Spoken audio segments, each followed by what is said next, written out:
ቤታችሁ እንደዚህ አይነት ክራክት ወይ ደግሞ እንደዚህ አይነት ነገሮች ያጋጠማችሁ ከሆነ ምን ላደርግ ብላችሁ የተጨነቃችሁ ላላችሁ ሰዎች ይሄ ቪዲዮ ለናንተ የሆነ ቀን ይሄ ቪዲዮ ሊያስፈልጋችሁ ስለሚችል ሴቭ አድርጉት፣ ሼር አድርጉት፣ እንዲሁም ላይክ አድርጉት። ለማታውቁኝ ሰዎች ሲያምነኝ ኢንቴሪየር አርኪቴክት እንዲሁም ኢኖቮ ክሬቲቭ ዳይሬክተር። የተለያየ ክራክ ታይፖች ሊያጋጥሟችሁ ይችላል። ሄር ላይን የሚባለው ቀጭን ባይናችሁ የማይታዩ ክራኮች አሉ። እነሱ ምንም አያስጨንቃችሁም። ቨርቲካልም ከሆነ ከላይ ወደታች የሚወርድም ከሆነ ብዙ አስጨናቂ አይደለም።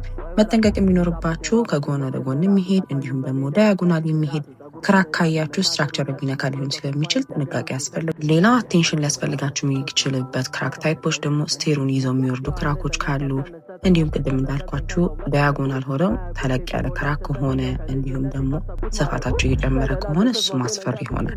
እንዲሁም ሌላ መጠንቀቅ ያለባችሁ ከሲሊንጋችሁ ወደ መሬት ወደ ግድግዳችሁ እየወረደም ካለ እሱም ትንሽ መጠንቀቅ ይኖርባችኋል። ሆሪዞንታል ክራኩ ደግሞ ከጥግ እስከ ጥግ እየሄደ ከሆነ የፋውንዴሽን ችግር ሊኖረው ይችላል። ስለዚህ እነዚህን አይነት ችግሮች ካያችሁ ኢሚዲየትሊ ስትራክቸራል ኢንጂነርስ ወይም ደግሞ ኢንጂነሮችን ማማከር ይኖርባቸዋል ማለት ነው።